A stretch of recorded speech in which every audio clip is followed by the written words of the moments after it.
नमस्कार, मैं हूं आपके साथ ऋतु भंडारी और आप सभी देख रहे हैं भारत अपडेट। जहां उत्तर प्रदेश की राजनीति में अब चुनावी शंखनाद की आहट सुनाई देने लगी है। अब खबर यह है कि केंद्रीय गृह मंत्री अमित शाह जुलाई के आखिरी हफ्ते से उत्तर प्रदेश के बड़े संगठनात्मक दौरे पर निकलने वाले हैं। शुरुआत होगी अवध से और फिर पश्चिमी यूपी का दौरा करेंगे। उसके साथ ही पूरे प्रदेश के 6 संगठनात्मक क्षेत्रों में शाह का मैराथन दौरा होगा। सबसे बड़ी चर्चा इस बात को लेकर है कि ये सिर्फ संगठनात्मक तौर पर समीक्षा का दौरा नहीं माना जा रहा, बल्कि 2027 के विधानसभा चुनाव की रणनीति, टिकट के दावेदारों का आकलन और जीत के सबसे मजबूत चेहरों की पहचान का भी अहम पड़ाव हो सकता है। बताया यह भी जा रहा है कि ग्राउंड सर्वे, स्वतंत्र एजेंसियों की रिपोर्ट और संगठन के फीडबैक के आधार पर हर सीट का विस्तृत मूल्यांकन किया जाएगा। तो क्या अमित शाह के इस दौरे से 2027 की चुनावी तस्वीर साफ होने लगेगी? सवाल अब यह भी उठ रहा है कि क्या टिकट की दौड़ में कई बड़े चेहरे बाहर हो जाएंगे या नए नामों को मौका मिलता हुआ नजर आएगा? क्या अवध से बचने वाला है ये चुनावी बिगुल पूरे उत्तर प्रदेश की राजनीति का रुख बदल देगा? और सवाल ये भी कि विपक्ष के लिए बीजेपी की ये जो मिशन है वो कितना बड़ा चुनौती साबित होने वाला है? इन्हीं सवालों पर आज की सबसे बड़ी बहस होगी। मिशन यूपी, अमित शाह का चुनावी मास्टर प्लान, किसके हाथ लगेगा 2027 का टिकट? क्योंकि लगातार जो तस्वीरें देखने को मिल पा रही हैं उसमें सीधे तौर पर यह कहा जा रहा है कि उत्तर प्रदेश की सियासी बिसात फिलहाल बिछ चुकी है। इंतजार महज किया जा रहा है कि आगे आने वाले समय के लिए कि किस तरह से रीति नीति यहां पर तैयार की जाएगी, लेकिन अभी चीजें कैसे और बेहतर होगी उस पर हर किसी की नजरें टिकी हुई है।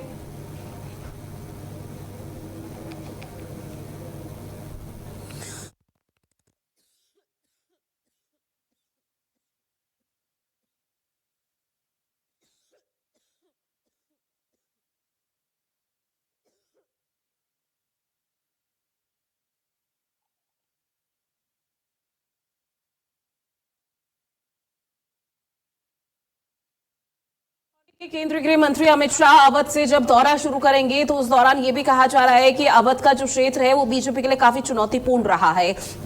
न सिर्फ चुनौतीपूर्ण रहा है बल्कि संघर्ष बीजेपी ने अवध में किया है और शायद उसी की एकमात्र यहां पर वजह है कि जिसकी वजह से अमित शाह अवध से शुरुआत कर रहे हैं, पश्चिमी यूपी का दौरा करेंगे और उसके बाद शायद स्थिति बदल सकती है। अमित शाह संगठन का महामंथन करेंगे, अवध से चुनावी अभियान शुरू होगा, टिकट दावेदारों की अग्नि परीक्षा होगी। मिशन यूपी में बीजेपी की बड़ी तैयारी है। अब बहस क्यों हो रही है, जरा ये भी विस्तार से समझिए कि सवाल जो उठ रहे हैं, क्या अमित शाह के दौरे से साफ हो जाएगी 2027 की तस्वीर? क्या टिकट के दावेदारों का फैसला हो जाएगा? क्या नए चेहरों पर बीजेपी दाव लगाएगी? सवाल ये भी उठ रहा है कि क्या उत्तर प्रदेश का जो मास्टर प्लान है वो तैयार हो चुका है? क्या अमित शाह का जो दौरा है वो सियासी दिशा और समीकरण पूरी तरह से बदल देगा?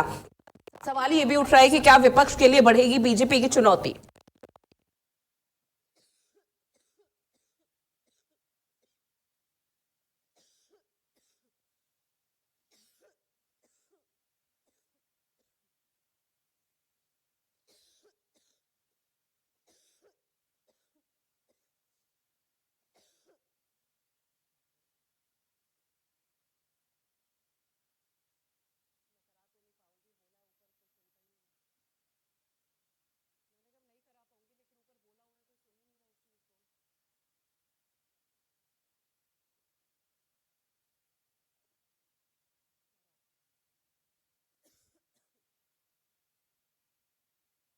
विपक्ष के लिए अब बीजेपी की चुनौती बढ़ने वाली है। क्या हर सीट पर जीत का मंथन होगा? क्या 2027 की चुनावी पटकथा लिखी जा रही है?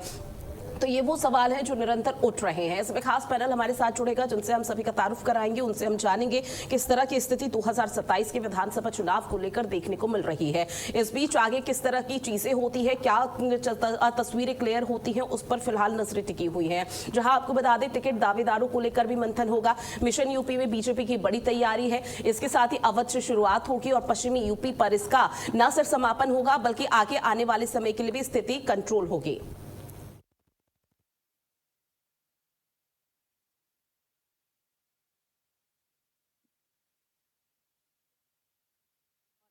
में बीजेपी की जो बड़ी तैयारी हो रही है उसको लेकर देखना बेहद महत्वपूर्ण रहने वाला है कि आगे क्या कुछ स्थिति और वैचारिक तौर पर, रणनीतिक तौर पर या राजनीतिक तौर पर यहां पर देखने को मिल पाएगी। क्योंकि फिलहाल जो स्थिति है वो कहा जा रहा है कि बीजेपी के लिए वैचारिक और राजनीतिक दोनों लिहाज से सबसे महत्वपूर्ण गढ़ अगर कोई है तो वो अवध है। और अवध क्षेत्र से केंद्रीय गृह मंत्री अमित शाह का दौरा ये बेहद महत्वपूर्ण कई मायनों में हो जाता है, जहां पर फिर पश्चिमी यूपी जाएंगे। पश्चिमी यूपी के बाद बाकी जगह का जो दौरा है वो संगठनात्मक तौर पर करते हुए नजर आएंगे और इसके साथ ही आने वाले समय के लिए जो रूपरेखा है वो भी तैयार होती हुई नजर आएगी। आपको बता दें कि इस दौरान मिशन 2027 के विधानसभा चुनाव के लिहाज से ये तमाम जो दौरे हैं वो दिग्गजों के माने जा रहे हैं। और चूंकि अमित शाह को खुद कहा जाता है, अमित शाह को यहां पर राजनीति का चाणक्य भी कहा जाता है, तो निश्चित तौर पर अमित शाह की उपस्थिति रहेगी तो शायद स्थिति बदल सकती है। हालांकि विपक्ष की तरफ से ये आरोप लगाया जा रहा है कि अभी अंदरूनी कलह यहां पर बीजेपी में देखने को मिल रही है और अमित शाह जब यहां पर पहुंचेंगे तो उसके बाद शायद उन अटकलों पर भी पूरी तरह से विराम लग जाएगा, जब अंदरूनी कलह की जो स्थिति है वो सामने ना आने पाए। टिकट दावेदारों की अग्नि परीक्षा किस तरह से होगी वो आने वाला वक्त बताएगा।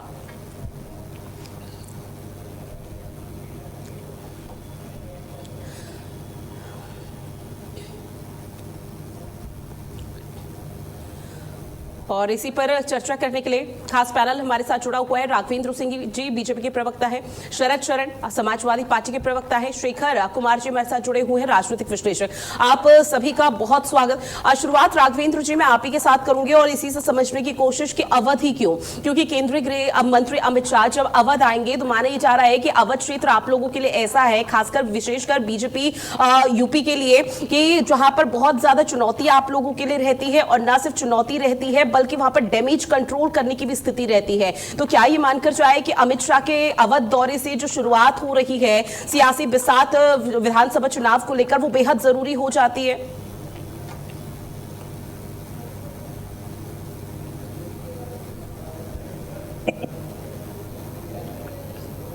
राघवेंद्र जी, फिलहाल राघवेंद्र जी हमारे साथ जुड़ नहीं पाए। शरद जी मैं आपके पास आऊंगी, क्योंकि देखिए बीजेपी की लगातार सियासी बिसात बिछ चुकी है, लगभग सभी तैयारी हो चुकी है। मैं से इंतजार किया जा रहा है कि आगे उनका क्या कुछ पत्ता खुलता हुआ नजर आता है। इस बीच समाजवादी पार्टी कैसे देख रही है अमित शाह के अब अवध से शुरुआती दौरे को? मैं आपकी इस बात से सहमत हूं कि भारतीय जनता पार्टी की तैयारियां लगभग पूरी हो चुकी हैं और लोकतांत्रिक व्यवस्था में ये बहुत अच्छी बात है कि किसकी क्या तैयारियां हो चुकी हैं वो जनता को भी पता हो। कम से कम उत्तर प्रदेश के परिप्रेक्ष्य में हम लोग कह सकते हैं कि भारतीय जनता पार्टी की दिल्ली में जो 12 साल की उपलब्धियां हैं और लगभग 10 साल की जो उत्तर प्रदेश में उपलब्धियां हैं वो जनता पूरी तरह से जानती है। जहां तक अमित शाह जी की दौरे की बात है तो उसके बारे में जो गांव गली में चर्चा चल रही है वो यही चल रही है कि पिछले 9.5-10 साल में उत्तर प्रदेश में लगातार पेपर लीक हुए हैं, बेरोजगार सड़क पे आए हैं तो लाठियों से मारा गया है, इको गार्डन में उठा के फेंक देते हैं, नहीं तो शाम को जेल में ले जाते हैं, अगले दिन छोड़ देते हैं। और जहां तक सामाजिक न्याय की बात रही वो हमारा नैरेटिव रहा है और पिछले 3-4 साल से उस नैरेटिव से मुक्ति नहीं मिल पा रही है भारतीय जनता पार्टी। भारतीय जनता पार्टी मुख्यतः 2 मुद्दों पर चुनाव लड़ती है, एक छद्म राष्ट्रवाद और दूसरा धर्म का धंधे के तौर पे इस्तेमाल। ऑपरेशन सिंदूर में जिस तरीके की कार्रवाई की है भारतीय जनता पार्टी की सरकार ने, कम से कम अब की बार ट्रंप सरकार बोलने वालों की ट्रंप ने ही 100 से अधिक बार सामाजिक पटल पे, वैश्विक पटल पे बेइज्जती की है और हमारी सरकार ने उनको एक बार भी ठीक से जवाब नहीं दिया। एक फोन कॉल पे हम अखंड भारत के लिए निकले थे और पीओके भी छोड़ के हमने समझौता कर लिया पाकिस्तान के साथ। तो जो राष्ट्रवाद का मुद्दा था वो भारतीय जनता पार्टी के हाथ से पूरी तरह निकल गया है। लोग समझ गए हैं कि हेमराज का सर वापस लाएंगे के नाम पे आई हुई भारतीय जनता पार्टी सरकार अपनी इज्जत भी दांव पे लगवा बैठी है भाजपा की सरकार की वजह से। दूसरी बात धर्म के धंधे की रही। हम लोग 90 के दौर से लगातार कहते आए कि ये रसीदें सब फर्जी काटते हैं, ये सब चंदा चोर।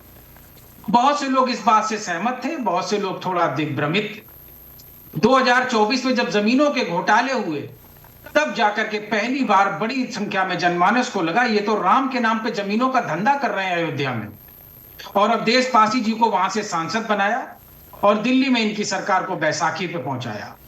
लेकिन अमूमन यही होता है, जो सत्ता में होते हैं वो बहुत ज्यादा घमंड में, अभिमान में भरे होते हैं जमीन की हकीकत नहीं पता होती है। अयोध्या में इनका धंधा अनवरत जारी रहा, जब चढ़ावा चोरी में पकड़े गए हैं और पिछले 1 महीने में एसईटी के नाम पे जिस तरीके से मूर्ख बना रहे हैं देश को, राम भक्तों को, आम हिंदू को, लोग समझ गए कि वास्तव में ये इनके लिए धर्म धंधा ही है। हम तो उम्मीद करेंगे अमित शाह जी अगर लखनऊ आ रहे हैं तो सीबीआई के, इनकम टैक्स के, ईडी के अफसरों को साथ में लेके आएंगे और यहां लखनऊ से गाड़ियों में अयोध्या भेजेंगे। आखिर न्याय होना चाहिए। जो 12 घंटे में बुलडोजर चला देते हैं, 12 घंटे में इनकाउंटर कर देते हैं, वो 1 महीने से एसआईटी क्यों खेल रहे हैं? क्योंकि धंधे में यहां से लेके लंकाधिपति तक सब शामिल है। इसका अगर ये भंडाफोड़ करे या ना करे, आम जनता समझ गई है कि छद्म राष्ट्रवादी हैं और धर्म के धंधावादी हैं। हमारे पास सामाजिक न्याय का नैरेटिव है। 2027 का चुनाव सामाजिक न्याय, जातिवार जनगणना, हर समाज के हक, अधिकार और बराबरी और समाजवाद की स्थापना का चुनाव है। और हम तो कहते रहे सनातनी समाजवाद है, समाजवाद ही रामराज है। हम उसी की स्थापना करेंगे, हम उसके लिए पूरी तैयार। जी शरद जी, चूंकि देखिए समाजवादी पार्टी की जो राजनीति है वो निश्चित तौर पर पीडीएफ फैक्टर या फिर पहले मुस्लिम यादव फैक्टर के तौर पर जानी जाती थी, और ऐसे में आप लोगों की नजर में कहा जा रहा है कि शायद बदलाव हो सकते हैं और निश्चित तौर पर तैयारी यहाँ पर बीजेपी की हो रही है। लेकिन समाजवादी पार्टी के लिहाज से इस बार ऐसा कौन सा एजेंडा है जिसके तहत आप आगे बढ़ रहे हैं? पहले मुस्लिम यादव फैक्टर के तौर पर आप लोगों ने 2 समुदायों को, 2 यहाँ पर चीजें साधने की कोशिश की, और अब फिर उसके बाद पीडीएफ फैक्टर यहाँ पर सामने आया। लेकिन अब कहीं ना कहीं जिस तरह से आपने भी जिक्र किया सनातन ही समाजवाद है, तो कहीं ना कहीं ये मानकर चला जाए कि हिंदुत्व के वोट बैंक को भी साधा जा रहा है। एक बात मैं बहुत स्पष्ट कर देना चाहता हूं, समाजवादी पार्टी अपने स्थापना काल से जन कल्याण की और जनता के लिए लोकतांत्रिक व्यवस्था में जो राजनीतिक दलों को सत्ता में आने का जो कार्य होता है, सिर्फ उस पे जन कल्याण पे काम करती है। हम धार्मिक स्तर पे किसी तरह की कोई राजनीति नहीं करते हैं, क्योंकि हमारा मानना है धर्म एक व्यक्तिगत आस्था का विषय है और हम व्यक्तिगत किसी विषय पे बात नहीं करते, हम सामाजिक विषय पे बात करते हैं। हाँ, आपने एक अच्छी बात कही, जो गोदी मीडिया लगातार प्रसार करने की कोशिश करती है, आपका दोष नहीं है, ये टर्म वहां से उठ के आया होगा, इसलिए आपके मुंह से निकल गया कि मुस्लिम यादवों की पार्टी है। भारतीय जनता पार्टी सर, मेरे मुंह से कुछ नहीं निकला है। ये लोग, आप लोगों ने जो नैरेटिव सेट किया है वो समाजवादी पार्टी के दिग्गज नेताओं की तरफ से इस नैरेटिव सेट किया गया है, तो बेबुनियाद तरीके से बातें ना रखिए तो ज्यादा बेहतर होगा अभी, क्योंकि सनातन ही समाजवाद है और विपक्ष। आप हमें नहीं बताएंगे भंडारी जी, आप हमें बुनियाद और बेबुनियाद नहीं बताएंगे, आप हमें समय देंगे, हम अपनी बात रखेंगे। हाँ, तो तरीके से बात रखिए। जनता तय करेगी, आप नहीं तय करेंगी, जनता तय करेगी। क्योंकि हम कहते हैं भारतीय जनता पार्टी नफरती पार्टी है और ये भी कुछ जाति विशेष की पार्टी है जी, और हम 95-5 की लड़ाई लड़ते हैं। आप हमको किसी जाति विशेष या धर्म विशेष से कृपया ना जोड़ें, ये आपसे निवेदन है। ठीक है सर, ठीक है। मेरे साथ अविरल मलिक बीजेपी के प्रवक्ता हैं, वो भी हमारे साथ जुड़ चुके हैं। आपका भी बहुत स्वागत करती हूँ भारत अपडेट में। मैं किसी से नहीं जोड़ रही शरद शरण जी आपको, क्योंकि सर शरद जी अब आप लोगों खुद ही यहाँ पर बोल रहे हैं पीडीए का फैक्टर कौन लेकर आया था? समाजवादी पार्टी लेकर आई थी। फिर उसके बाद हिंदुत्व की राजनीति, नहीं मुझे मत सिखाइए सर, मुझे मत सिखाइए हिंदुत्व की राजनीति। अब आप लोगों को लगा कि हिंदू वोट बैंक साधना जरूरी है, तो समाजवादी पार्टी अब उसी फैक्टर पर आगे चल रही है। फिर आप ये कह रहे हैं कि हमें मत सिखाइए कि हम कभी धार्मिक तौर पर राजनीति नहीं करते, जातिवाद पर राजनीति नहीं करते, पूरा चिट्ठा है समाजवादी पार्टी का। सर कैसी बात कर रहे हैं आप? अविरल जी, मैं आपके पास आऊंगी। केंद्रीय गृह मंत्री अमित शाह फिलहाल अवध से शुरुआत कर रहे हैं अपने दौरे को लेकर, और सीधे तौर पर यह कहा जा रहा है चुनावी शंखनाद है। ठीक है सर, अब माफी के साथ और विनम्र निवेदन है शरद जी आपसे, अब बाकी पैनलिस्ट जुड़े हुए हैं, एक बार उनसे भी सुन लीजिए। अब उनकी बात सुन लेते हैं। आपने सवाल उठाए, अब आप ही के सवालों का जवाब सुन रहे हैं। अविरल जी, अवध से शुरुआत कर रहे हैं। अवध से शुरुआत क्या सिर्फ इसलिए क्योंकि अवध में कहीं ना कहीं आप लोगों के लिए बहुत ज्यादा चुनौती रही है, और अमूमन तौर पर यह देखने को मिला है कि हर विधानसभा चुनाव या लोकसभा चुनाव के दौरान अवध क्षेत्र में डैमेज कंट्रोल करने की कोशिश की गई है। क्या एकमात्र यही वजह कि केंद्रीय गृह मंत्री अमित शाह अवध सबसे पहले आ रहे हैं, उसके बाद पश्चिमी यूपी जाएंगे? जी देखिए, जहां तक विषय है उत्तर प्रदेश में भारतीय जनता पार्टी का, तो भारतीय जनता पार्टी पूर्ण रूप से मजबूत है, सशक्त है, और आदरणीय अमित शाह जी के मार्गदर्शन में, नेतृत्व में, माननीय प्रधानमंत्री मोदी जी के मार्गदर्शन में, बीएल संतोष जी के मार्गदर्शन में, नितिन नवीन जी के मार्गदर्शन में स्पष्ट रूप से भारतीय जनता पार्टी उत्तर प्रदेश में पंकज चौधरी जी की अध्यक्षता में और पूर्ण रूप से उत्तर प्रदेश के भीतर आदरणीय योगी आदित्यनाथ जी महाराज के नेतृत्व में मजबूती के साथ जीतेगी। वर्ष 2027 में इसमें किसी रूप में दो राय नहीं है, कोई दो मत नहीं है। और जहां तक विषय है मजबूती का, तो जमीनी स्तर पे भारतीय जनता पार्टी के कार्यकर्ता है नंबर 1। नंबर 2, हमारी जितनी ब्लॉक समितियां, जितने मंडल स्तर पे, और उसके साथ साथ अगर बात करें जाए बूथ स्तर की, तो बूथ स्तर हो, मंडल स्तर हो, जिला स्तर हो, प्रदेश स्तर हो, और एक तरीके से क्षेत्र स्तर हो, पूर्ण रूप से सब मजबूत है, सशक्त है। हर स्तर पे भारतीय जनता पार्टी के कार्यकर्ता है, नेता है, हर ब्लॉक में, हर गांव में, हर जिले में, हर कस्बे में, हर नगर में, हर तहसील में। तो वहीं अगर तुलना कर ली जाए भारतीय जनता पार्टी की अगर स्ट्रक्चर की समाजवादी पार्टी से या कांग्रेस पार्टी से, तो मैं अगर वेस्टर्न यूपी से कांग्रेस से शुरुआत करूं तो कांग्रेस पार्टी का यहाँ कोई जिलाध्यक्ष भी नहीं बनना चाहता। कांग्रेस पार्टी की ये रियलिटी है। और रही बात समाजवादी पार्टी की, तो निश्चित रूप से समाजवादी पार्टी की जो विचारधारा थी उससे विमुख होते हुए समाजवादी पार्टी अलग लय पे चल चुकी है। वो इसलिए कि भाई जो इन्होंने कांग्रेस पार्टी से अलायंस किया हुआ है, इनके जो अंदर के लोग हैं वही उससे खफा है, नाराज हैं। और जो नेताजी स्वर्गीय मुलायम सिंह यादव जी को जिन्होंने जेल भेजने का काम किया 1975 में आपातकाल के दौरान, ये उनके साथ गठबंधन में बैठे हैं। तो निश्चित रूप से एक सवाल है। नंबर 2, इमरान मसूद साहब की अगर बात कर ली जाए तो इमरान मसूद साहब किस प्रकार के सवाल उठा रहे हैं वो भी एक देखने वाला विषय है। और राजेंद्र पाल गौतम जी जो इंचार्ज बन के आईसीसी से आए हैं उत्तर प्रदेश के कांग्रेस पार्टी के, वो बराबरी की बात कर रहे हैं। वो कह रहे हैं, मैंने देखा था वो उसमें इंटरव्यू में कह रहे हैं 200 सीट चाहिए उन्हें। तो क्या आप समाजवादी पार्टी तैयार है 200 सीट देने के लिए कांग्रेस पार्टी को, जो 2 सीट जीतती है, जिसकी हैसियत विधायक अगर विधानसभा की बात कर जाए तो 2 सीट की है इंडिपेंडेंटली, और 6 सांसद है वो समाजवादी पार्टी की बदौलत है। ये भी समाजवादी पार्टी की जो फेरिस्त आप गिना रहे हैं, अविरल जी सुनिए सर, अविरल जी आवाज पहुंच रही है सर। अविरल जी, समाजवादी पार्टी के लिए जो आप फेरिस्त सुना रहे हैं सर, समाजवादी पार्टी ये करे वो करे, सर वो अपना उनका मसला है, वो अपने हिसाब से टिकट बंटवारे करेंगे। अभी मेरा सवाल सिर्फ आपसे ये था कि अमित शाह का जो अवध से दौरा शुरू होने जा रहा है, क्या ये समझा जाए कि जो चीजें अव्यवस्थित तरीके से अवध में देखने को मिल पा रही थी, जो चुनौती आप लोगों के पास थी, उसकी अटकलें जो सामने आ रही थी, उसकी कयास यहाँ पर पूरी तरह से खत्म हो जाएंगी, हाँ या ना, फिर मैं आगे बढ़ूं? नहीं, बिल्कुल निश्चित रूप से देखिए, आदरणीय अमित शाह जी के दौरे से भारतीय जनता पार्टी के सभी नेताओं का, सभी कार्यकर्ताओं का निश्चित रूप से मनोबल बढ़ेगा, इसमें किसी रूप में दुराय नहीं है, और सब लोग प्रसन्न होते हैं जहां भी आदरणीय अमित शाह जी जाते हैं। ठीक है, अवध में अपने जनादेश को आप लोग मजबूत करने का प्रयास करेंगे। हमारे साथ शेखर कुमार जी भी जुड़े हुए हैं, राजनीतिक विश्लेषक है। सर आपका एक बार फिर से स्वागत करती हूँ। और सर इस दौरे के क्या मायने निकाले जाए? पहले सीएम योगी आदित्यनाथ से अमित शाह की मुलाकात होती है, जिस मुलाकात को लेकर सियासी तौर पर, राजनीतिक स्तर पर बहुत महत्वपूर्ण माना गया, जिसके बाद यह कहा गया कि 2027 रूपरेखा तैयार हो रही है 2 दिग्गजों के बीच में, जो कि राजनीति के चाणक्य कहे जाते हैं। लेकिन अब इस बीच उस तरह की तस्वीर और जो स्थिति सामने आ रही है, उसमें यह भी कहा जा रहा है कि केंद्रीय गृह मंत्री अमित शाह का अवध से जो दौरा है वो अवध की दिशा और फिजा को पूरी तरह से बदल देगा। देखिए, बहुत ही दिलचस्प मुद्दे पर आपने आज का प्रोग्राम रखा है, क्योंकि ये पूरे भारत में सबसे ज्यादा दिलचस्प चुनाव होने जा रहा है उत्तर प्रदेश का। क्योंकि इस उत्तर प्रदेश के चुनाव में सपा जीतेगी या भाजपा जीतेगी, ये प्रश्न बाद में है।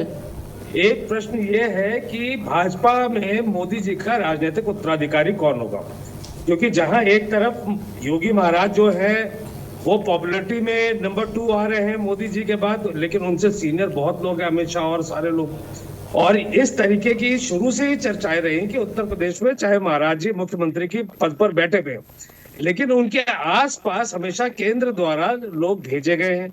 और देखिए, पिछले चुनाव में सपा और भाजपा के बीच में लगभग 10% मतों का अंतर था, और इस चुनाव में बहुत सारी चीजें ऐसी हैं जो भाजपा के फेवर में है और कुछ चीजें भाजपा के लिए नुकसान में।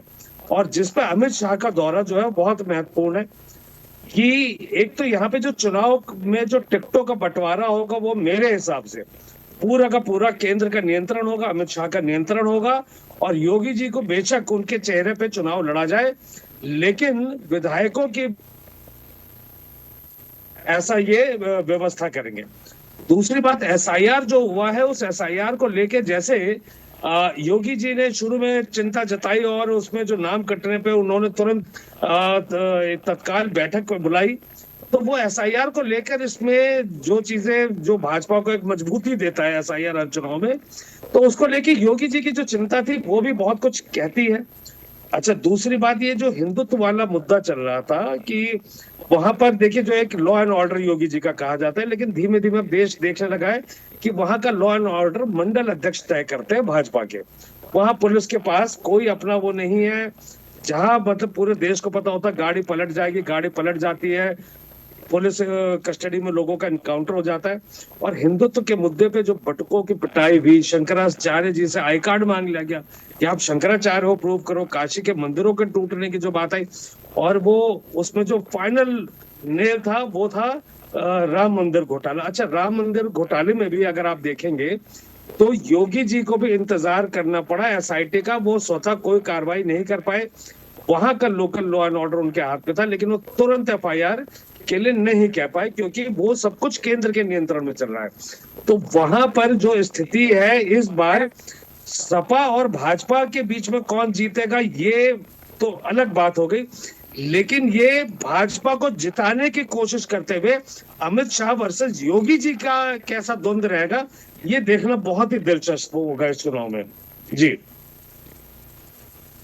जी, आपके पास आऊंगी। चूंकि देखिए, समाजवादी पार्टी धरातल पर अपनी रीति नीति को ऐसे स्पष्ट करने की तैयारी में है जिससे 2027 का विधानसभा चुनाव यहां पर अब फतेह हो जाए। पिछला जो सूखा यहां पर पड़ा था वो सूखा अब समाप्त हो सके। लेकिन जो बीजेपी के तमाम फैक्टर्स हैं या फिर जो समाजवादी पार्टी के फैक्टर्स हैं, उससे कैसे पार पाएंगे? क्या कोई बहुत बड़ी चुनौती है? क्योंकि इस बीच देखिए बीएसपी का भी रोल बहुत ज्यादा इंपॉर्टेंट हो जाता है, जहां पर कांग्रेस की तरफ से, राहुल गांधी की तरफ से कोशिश की गई थी कि बीएसपी के साथ अलायंस कर लिया जाए, लेकिन वो स्थिति देखने को नहीं मिली। मायावती ने साफ इनकार कर दिया उनके डेलीगेशन से मुलाकात करने के लिए। लेकिन क्या समाजवादी पार्टी एकला चलो वाली राजनीति अपनाएगी? 2027 के लिए कितनी चुनौती?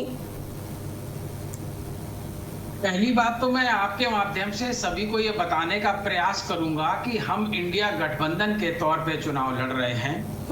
ना अकेले हम लड़ रहे हैं, ना अकेले भारतीय जनता पार्टी लड़ रही है। भारतीय जनता पार्टी भी 5 अन्य पार्टियों के सहयोग से लड़ रही है। और सहयोग तो ऐसा समझ लीजिए आप कि एक पार्टी तो ऐसी है जो कहते थे कि योगी जी को हम जहां भीख मिलती है वहां ट्रेनिंग सेंटर पर ट्रेनिंग के लिए भेजेंगे। वो ये भी बोलते थे कि दुनिया का 1 नंबर का झुट्ठा है तो मोदी जी।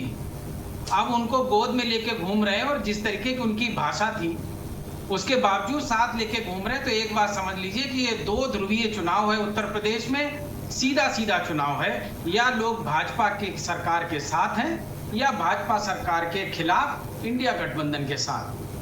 और ये लाइनें खिंच चुकी हैं, नैरेटिव लगभग चुनाव का बन चुका है। जहां तक चुनाव की बात रही है तो जो पीड़ित हैं, द्रवित हैं, अपमानित हैं, ऐसी 95% जनमानस पीडीए के साथ है, इंडिया गठबंधन के साथ है। समाजवादी पार्टी गांव-गांव, गली-गली पिछले 1 साल से हर दरवाजे पे उनसे अनवरत संपर्क कर रही है। जहां-जहां जिस समाज का अपमान हुआ है, लोगों के घरों से बेटियों का अपहरण हुआ है, बलात्कार हुआ है, और बाद में वर्दीधारियों को इस्तेमाल करके पैसे से दबाने की जिस तरीके से प्रयास किए गए हैं, छोटे समाज को छोटा समझ के अपमानित करने का प्रयास किया है।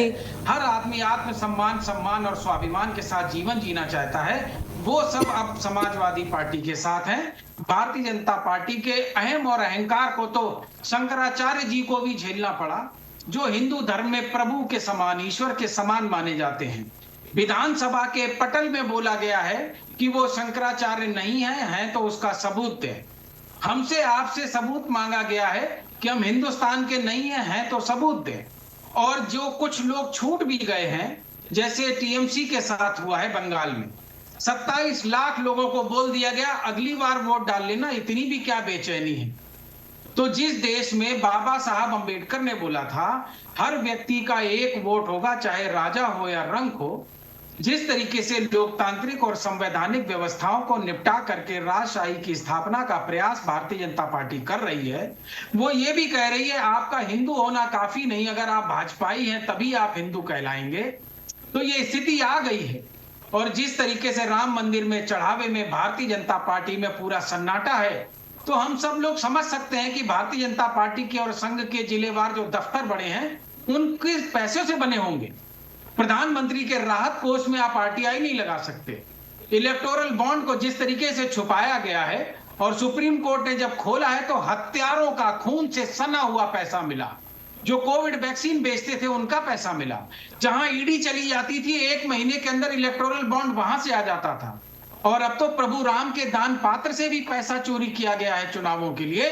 वो लंकाधिपति है कहां और वो माल कहाँ है उसे भी कोई नहीं ढूंढ रहा है। तो जनता जानती है राम राज के नाम पे कलयुग और रावण राज चल रहा है। 95% जनमानस इकट्ठा है। भारतीय जनता पार्टी को राजनीतिक परिदृश्य से देश के समाप्त करेगी। लोकतंत्र संविधान ही नहीं, अब भारत को बचाने का समय है। और अगर ये नहीं बचा तो ये आखिरी चुनाव है, ये जनता जानती है। इसलिए हम सामाजिक न्याय के नैरेटिव पे हैं और भारतीय जनता पार्टी अपना विदाई संगीत बजवाने का इंतजार कर रही है। जी, ये तमाम ऐसे सवाल और आरोप जो आप लोगों पर उठ रहे हैं, जहां पर समाजवादी पार्टी की तरफ से जो सियासत की जो रीति नीति तैयार की जा रही है उसको लेकर सीधे तौर पर कहना है कि विकास के एजेंडे पर अगर आप लोगों को लड़ना है तो निश्चित तौर पर लड़िए, लेकिन तुष्टीकरण की राजनीति या तमाम जो जातिवाद की राजनीति होती है कम से कम उसे ना करिए। बहुत अच्छा सवाल पूछा है, मुझे डबल खुशी होगी। सर एक सेकेंड, शरद जी आपसे नहीं है। शरद जी माफी के साथ सर मैं बीच में रोक रही हूँ, ये सवाल आपसे नहीं अविरल जी से। अविरल जी, बहुत सही सवाल आपने। नहीं, बिल्कुल बिल्कुल। देखिए, जिस प्रकार से समाजवादी पार्टी के प्रवक्ता भी यहाँ बोल रहे थे और तमाम सारी चीजें इन्होंने कही, आलोचना की भारतीय जनता पार्टी की, लेकिन जो वास्तविकता है धरातल पे है वो स्पष्ट दिख रही है कि इस बार भारतीय जनता पार्टी की लहर नहीं सुनामी है और स्पष्ट रूप से जनता के मध्य में नजर आ रही है। क्योंकि जिस प्रकार से हमने विकास के काम किए, निरंतर उत्तर प्रदेश में डेवलपमेंट हुआ, उस आधार पर जनता पूर्ण रूप से भारतीय जनता पार्टी के पक्ष में है। और जिन विधानसभा सीटों पर भारतीय जनता पार्टी के विधायक नहीं बने थे, एक तरीके से बीजेपी नहीं जीती थी, वहां भी निश्चित रूप से नजर आ रहा कि अंधेरा छटेगा, सूरज निकलेगा और कमल खिलेगा। जो अटल जी की बात है वो इस बार सच, मैं समझता हूं सच होती नजर आ रही है। उत्तर प्रदेश के बहुत से विधानसभा क्षेत्रों में जहां समाजवादी पार्टी या विपक्ष के जो विधायक हैं वो बने थे। और दूसरी चीज, जहां तक अमित शाह जी के दौरे का विषय है पर्टिकुलरली, बिल्कुल स्पष्ट है उनके दौरे से अगर अवध की राजनीति की बात कर जाए, क्षेत्र की राजनीति की बात कर जाए, वो पूर्ण रूप से परिवर्तित होगी और स्पष्ट रूप से लोगों का मनोबल, वहां जितने कार्यकर्ता हैं और जितने नेता हैं भारतीय जनता पार्टी के, वो सभी एक तरीके से संगठनात्मक शक्ति बढ़ेगी संगठन के नेताओं की। और उसके साथ साथ जहां तक विषय है मनोबल का, वो बढ़ेगा और राजनीति पूर्ण रूप से परिवर्तित हो जाएगी। आबाद में भारतीय जनता पार्टी की और प्रचंड लहर चलेगी, ये स्पष्ट है। जी ठीक है, निश्चित तौर पर दोनों ही राजनीतिक पार्टी फिलहाल अपने अपने दावे कर रही हैं कि 2027 के विधानसभा चुनाव में उन्हीं की जीत होगी। लेकिन शेखर कुमार जी, बीजेपी के लिए क्या इस बार जो विधानसभा चुनाव है 2027 का, वो करो मरो वाली स्थिति पर है? क्योंकि 2027 के माध्यम से कहीं ना कहीं बीजेपी कोशिश कर रही है कि 2029 की राहें भी आसान की जा सके। देखिए, बिल्कुल नो डाउट कि भाजपा जो है प्रधानमंत्री पद के लिए उत्तर प्रदेश कितना महत्वपूर्ण है जी। इस बात को शुरू से समझती आई है और मोदी जी ने इसीलिए 2014 का चुनाव जो है वो बनारस से लड़ा था और उसके बाद से लगातार वहीं टिके हुए। लेकिन उसमें जो एक योगी जी का जो आगमन हो गया और जिस तरीके से योगी जी ने अपने राजनीतिक परिदृश्य में जिस तरीके से अपनी एक छवि बनाई है उत्तर प्रदेश में, देखिए लोकल फेस वो है और उन्हीं के काम को लेकर अगर कोई भाजपा से जुड़ा हुआ लोग है तो वो अमित शाह से कनेक्टेड फील उतना नहीं करते जितना योगी जी से फील करते हैं। लेकिन चक्कर क्या है कि योगी जी के हाथ जिस तरीके से बंधे, और ये देखिए भाजपा के एक आंतरिक ये मामला जो है कि सीनियर कौन है और कौन मोदी जी का उत्तराधिकारी होगा, इस प्रश्न को लेकर पिछले कई सालों से जो भी डिप्टी सीएम बन रहे हैं और ये जिस तरीके से घोटाले में, और मैं आपको अभी एक बात और बताता हूँ कि जैसे जैसे चुनाव नजदीक आएगा अभी कुछ और खबरें ऐसी आएंगी जो योगी जी की इमेज पर व्यक्तिगत प्रहार होंगी। भाजपा जहां एक तरफ चुनाव को जीतने की कोशिश करेगी, वहीं अमित शाह जी इस बात को भी तय करते रहेंगे। क्योंकि ये भाजपा में आप देखेंगे चाहे शिवराज चौहान हो, चाहे विजय राजे सिंधिया हो, चाहे रमन सिंह हो, ऐसे अनेकों उदाहरण है कि उनके कद को जो है वो हमेशा सीमित जी। ये इस बार बिल्कुल पक्का है कि ये चुनाव किस तरीके से मेंटेन किया जाएगा, ये बहुत ही दिलचस्प हो गए देखना। लेकिन शेखर जी, आपने चूंकि कहा कि सीएम योगी आदित्यनाथ के व्यक्तिगत तौर पर भी यहाँ पर छवि को नुकसान पहुंचाने का प्रयास किया जाएगा, उस पर राजनीति होगी। इसी से जुड़ा हुआ एक और सवाल मैं ऐड ऑन करूंगी सर।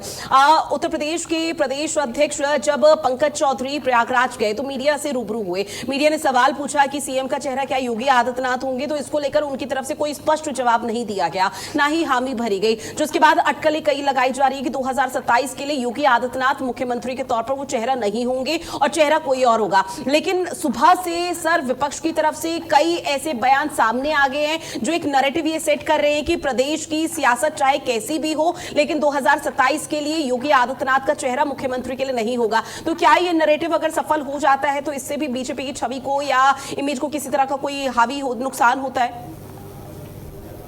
देखिए, अगर इस तरीके का कोई भी कदम भाजपा की तरफ से उठाया जाता है तो ये बहुत बड़ा आत्मघाती कदम होगा, क्योंकि योगी जी की जो इमेज है वो इमेज न सिर्फ उत्तर प्रदेश में, उनको पूरे देश में अगर नरेंद्र मोदी जी के बाद अगर कोई नंबर 2 माना जाता है तो वो योगी जी को माना जाता है। अमित शाह जी ने बहुत अच्छा रोल भाजपा के लिए और मोदी जी के लिए इतने सालों में प्ले किया है, लेकिन वो हमेशा पर्दे के पीछे रह के काम करने वाले आदमी रहे। उन्होंने कभी अपनी महत्वाकांक्षाओं को आगे नहीं करा, न कभी अपने पर्सनल इमेज पे उन्होंने इस तरीके से कोई काम करा। और योगी जी की जो शैली जो है वो अपने आप में लोगों को कनेक्ट करने वाली है, चाहे वो उनके बयान वो भड़काऊ भी अगर होते हैं तो उस तरीके की मानसिकता वाले लोग जो है वो डायरेक्ट अपने आप को योगी जी से कनेक्ट करते हैं।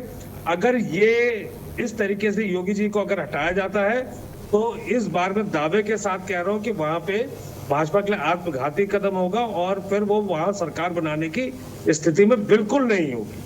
ठीक है, आज बड़ी अच्छी स्थिति है, लेकिन अगर ऐसा होता है तो बिल्कुल नहीं होगी। ठीक है अविरल जी, यही सवाल आपसे भी सर कि अगर योगी आदित्यनाथ चेहरा नहीं होते तो कौन होगा? क्या योगी आदित्यनाथ जितना कोई मजबूत चेहरा आप लोगों के पास यूपी बीजेपी के पास है कि जो विधानसभा चुनाव में मुख्यमंत्री के तौर पर उतार सके? क्योंकि निश्चित तौर पर आप लोग भी साम दाम दंड भेद की राजनीति इस वक्त कर रहे हैं और कोई रिस्क लेना नहीं चाहते आप लोग भी।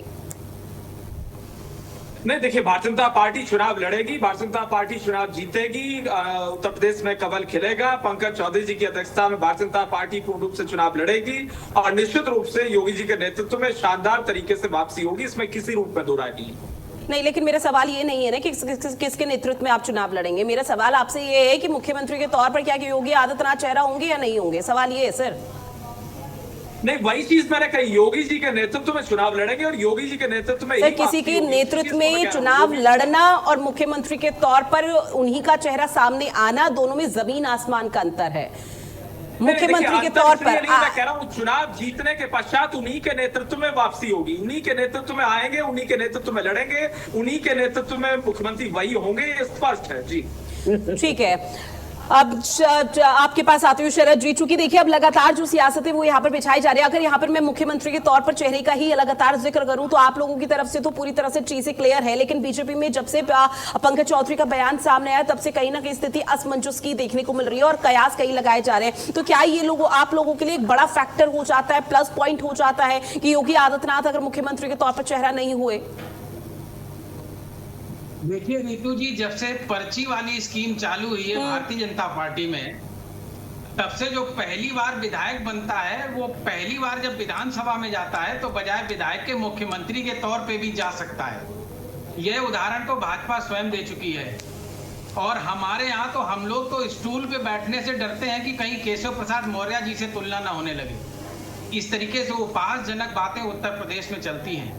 बाकी शिवराज पाटिल जी के साथ जो कुछ हुआ है मध्य प्रदेश में, जिस तरीके से लाडली बहना योजना के बावजूद उनको वहां से हटा दिया गया है, तो इसके बाद भारतीय जनता पार्टी में अगर कोई भी व्यक्ति जो मुख्यमंत्री हो या मुख्यमंत्री बनना चाहता हो जी, और इस आत्मविश्वास से लबरेज हो, तो ये उसकी स्वयं की गलती है, हम इसमें कुछ नहीं कह सकते। लेकिन उत्तर प्रदेश के परिप्रेक्ष्य में इतना जरूर कहेंगे, अगर आप आदित्यनाथ जी को हटा देंगे तो हर थाने में, तहसील में, जिलाधिकारी, एसपी, सचिवालय में जो सचिव हैं और जो मुख्यमंत्री कार्यालय में उसके आसपास जो अधिकारी हैं ब्यूरोक्रेसी के, वो सारे के सारे स्वजाती हैं जो 10 साल से सरकार चला रहे हैं। तो क्या मुख्यमंत्री के साथ इनको भी साथ में हटाइएगा? और अगर आप हटा लेंगे तो जो कोडीन सिरप पी करके पूरा माफिया तंत्र तैयार किया है उन लोगों ने, क्या उस तंत्र को मिटा लेंगे आप 2-4 महीने के अंदर? जो 10 महीने में प्रताड़ना सही है, जो राजशाही, प्रभुत्ववादी और वर्चस्ववाद झेला है प्रदेश ने, जिस तरीके से एक जाति की गुंडई झेल रहा है हर गरीब कमजोर आदमी, क्या चेहरा बदलने से वो सारे पाप धुल जाएंगे आपको? उन पापों को लेकर के ही इस चुनाव क्षेत्र में जाना होगा। आप कोई भी प्रत्याशी ले आइए, इन पापों से जनता मुक्त नहीं करेगी। 10 साल की प्रताड़ना मतलब कम से कम 2 पीढ़ी नौजवान जो ओवर एज हो गए हैं और बेरोजगार हो गए हैं, पूरे जीवन के लिए शापित हो गए हैं, कि अपने बाल बच्चों को भी वो बेरोजगार के तौर पे पढ़ाएंगे। आज 19वां दिन है सोनम वांगचुक की दिल्ली में बैठे हुए, कोई भारतीय जनता पार्टी का गिलास में पानी लेके गया उनसे तबीयत पूछने? ऐसे लोगों से आप क्या उम्मीद करते हैं? हो सकता है हम और आप चर्चा कर रहे हो, इतनी देर में मुख्यमंत्री बदली हो जाए। हो सकता है अमित शाह जी आ रहे हो, पर्ची लेके आ रहे हो सकता है अमित शाह जी आ रहे हो, उसमें फौज लेके आए हो जांच वाली। हो सकता है अमित शाह जी आए और उनको साथ में लेके दिल्ली चले जाएं। ये सब तो घटनाक्रम हो चुके हैं। जो फ्लाइट गई थी गाजीपुर, वो पहुंची बनारस, बनारस से उड़ी पहुंची गोरखपुर। इनकी कौन सी फ्लाइट कब कहां उड़ती और कहां उतरती है, ये लोग एक मूड पे तय करते हैं। ये तो राजतंत्र है, आप कहां चक्कर में पड़ी हैं। बस जनता इस बात को समझ गई है। ये हवाई जहाज से कोई नया प्रत्याशी लाए या पुराना मुख्यमंत्री दावेदार यहां से उड़ा ले जाएं, भारतीय जनता पार्टी की प्रताड़ना से लोग इतना परेशान हैं कि इनको यहां से उड़ा देंगे। हमारी बात नोट कर लीजिए और मार्च में देख लीजिए। जी ठीक है। अब आने वाले समय में किस तरह से कौन कौन से फैक्टर हैं जिसके आधार पर आप लोग चुनाव लड़ेंगे, वो तो आने वाला वक्त बताएगा। और 2027 में कौन बाजी मारता है, किसके लिए मुश्किलें बढ़ती हैं, वो देखना भी बेहद महत्वपूर्ण है, क्योंकि इस बार का चुनाव बेहद दिलचस्प बताया जा रहा है। बहरहाल आप सभी मेहमान हमारे साथ जुड़े इस महत्वपूर्ण विषय पर चर्चा की है, उसके लिए आप सभी का बहुत शुक्रिया।